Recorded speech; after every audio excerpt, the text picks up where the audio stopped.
Tanzania. Lord have mercy. You know, while we are slacking in Nigeria and so many other countries, the man is doing wonders. Have you heard about the new president of Tanzania? They call him the bulldozer, and rightfully so, because the man is bulldozing corruption, laziness, and overspending among government officials. Ladies and gentlemen, meet the man that gladdens my spirit. I hope that all African presidents are watching. Well, they're probably not watching, but anyway, I hope they can learn a few lessons from the man, Dr. John Magufuli. He's a farmer's son whose first real job was a school teacher, and then he educated himself as an industrial chemist and eventually became Tanzania's Minister of Public Works before winning the election in November of last year. Yeah, just last year. You would not believe all that the man has done. The first thing he did was to suspend the Independence Day celebration. He said, what are we celebrating when people are dying of cholera? I was like, whoa, how many people have died of cholera in Tanzania? 74? 74 people? How many people have died in Nigeria? My father and my God. Thousands of people. Boko Haram has killed thousands of people in Nigeria, and we did not suspend any party or ceremony. Even our new president was in Ogun State, you know, celebrating in Ogun State after the incident that happened in Dalori. Meanwhile, a president cancelled Independence Day celebration because like 70-something people were killed by cholera. So they were supposed to spend 4 billion Tanzanian shillings on that ceremony. But Magufuli said, no. You see, that money should be used for the expansion of a 4.3-kilometer section of the road from Morocco to Mwenge in order to ease traffic congestion. Tell them that is what I'm talking about. Now for the Independence Day ceremony, the man commanded that that people should get out of their houses and go and clean their streets and all the corners in order to stop the spreading of cholera. He didn't stop there. Himself came out, Mr. President himself. He got on the streets, cleaning up the streets. My eyes got big when I saw that video. When we nominated Dr. Magufuli to be our candidate, we knew the style, the type of leadership that he represents. We needed, his style and his way of doing things. We expected him to do exactly what he's doing. When some Nigerian officials, even those that are not even presidents, they're not presidents, when they will be feeling pompous, because of what he did, his own officials also got on the streets, cleaning up the streets. Imagine what will happen the day we see Oga Saraki with a broom, or Oga Dino Melaye, or Senator Ben Bruce. That man's very loud on Twitter. Anyway, the man banned all foreign travels by public officials, public servants, except when it is essential travel, and they must get permission from him or from the chief secretary. In fact, on the 21st of November of last year, a group of 50 officials were going on a tour of Commonwealth countries. The president cut down the list from 50 people to 4 people, and he saved the government 600 million Tanzanian shillings. Recently, during the Commonwealth conference that President Uhuru Kenyatta attended alongside other senior government officials, his Tanzanian counterpart slashed the size of delegation to the conference from 55 to just 4, thereby saving millions of shillings. Money they would have spent on tickets, accommodation, and per diem, no more traveling abroad for all these officials. He said, well, the high commissioners and the ambassadors and the embassies abroad should be representing Tanzania when they are invited. Which makes a lot of sense. Why are they abroad if we also have to be going abroad, No more first class and business class travels for all officials, except Mr. President, the Vice President, and the Prime Minister. Only 3 people. No more business class flying. That means they have to fly economy. Oh my God! Oh my God! Oh my God! Oh my God! Some of them will collapse.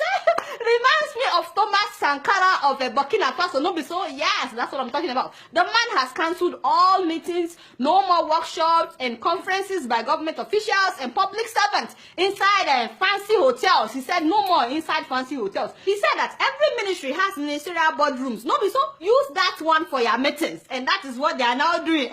Soon after coming into office, Mr. President went to Muhimbili Hospital unannounced. He just walked there and he walked through all the terrible parts of the hospital that they would normally hide from officials. All the dirty places, all the places where people were sleeping on the floor, where equipment were not working. After seeing many equipment not working and some patients on the floor, the man fired the director of the hospital. He fired all the hospital board members, and he ordered that all the machines that were not working must be repaired within 2 weeks. If not, he would fire the new director as well. Apparently, all the doctors knew that the machines were not working, but instead of repairing them or asking the director to repair them, they were referring patients to their own private hospitals.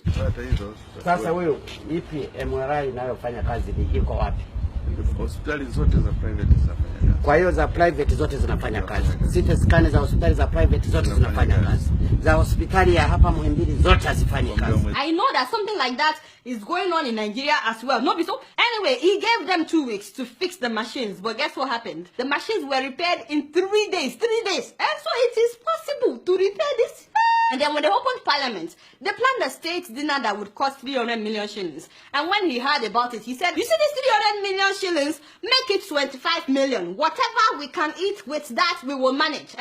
Now, the rest of the money, he said, they should use it to buy hospital bed for that hospital that he visited, you know, Muhimbili Hospital. So they bought 300 brand new beds and mattresses and 600 bed sheets from that money. Can you imagine? They would have eaten with that money and that would have been the end of it. Now they have 300 brand new beds to admit people into the hospital. By the way, he said that why were engineers using V8 engine vehicles when they were supposed to be using pickups? He said that is more suitable for their jobs. So now they've changed all the vehicles. No more sitting allowances for officials. He said, how the hell are you paid allowances for a job which you have a monthly salary? That also applies to members of parliament, by the way. No more sitting allowances. It was so funny when I heard that the day after he was sworn in, the State House officials were showing him around, you know, his new residence, but he was not really impressed by that. He said he decided to take a walk to the Ministry of Finance. He got there and he told them to get their acts together.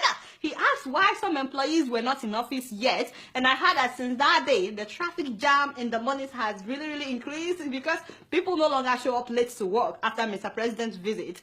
Now he ordered that no more tax exemptions for the big people. Everybody must pay taxes, including the big people. The other day, when he was going to officially open parliament, instead of him to fly the 600 kilometers, the man decided to drive. He drove the whole 600 kilometers from that to Dodoma. He has reduced his own convoy. He even reduced the presidential delegation that travels with him. He surprised everybody when he chose a female vice president. All the big boys were shocked. They were like, what? It's a new day in Tanzania. And then he chose a prime minister that nobody has heard about. They said that this guy has a reputation for hard work and no corruption. All the big guys that thought that they would be prime minister are still in shock, by the way. So after his visit to the Ministry of Finance and that hospital, without announcing, all the other ministries have fastened their belts. Everybody is now hardworking, including a sector that people consider very corrupt. That is the port, where people normally pay bribe to get their stuff. I heard that it has suddenly become the most efficient place. No loads are missing, things are done quickly, and you cannot get your container without paying bribe. And finally, all individuals and firms that bought state companies that were privatized, they've been told to either get to work or hand over that sector with immediate alacrity, hand it over back to the government. Some of them, I heard that they've not done anything in like 20 years, but now all of a sudden, they're all awake, doing stuff. The man has literally pressed the reset button in Tanzania. It's a new day in Tanzania. His motto is Hapakazi True. Some of you that are not from Tanzania, you probably don't understand. Don't worry, I will teach you. What that means is here, all we do is work. We serve, nothing else. Yes, his people are happy. Of course, the big people are not that happy, especially the corrupt ones, you know. But all the small people, like myself, they're very happy. Ugandans want their president to be like him. They wrote an article about it. South Africans want their president to learn 10 things from Tanzanian president. And of course, I want my president to learn from this man 3 gosas. So the president of Tanzania, gosa. Now, having said that, my guy, we are very happy. We love you. You started well. Please continue to do not disappoint mama. If you keep up like this, very soon Tanzania will become the best country in Africa. No, be so you guys are not doing anything. Guess what? I'm just keeping it real.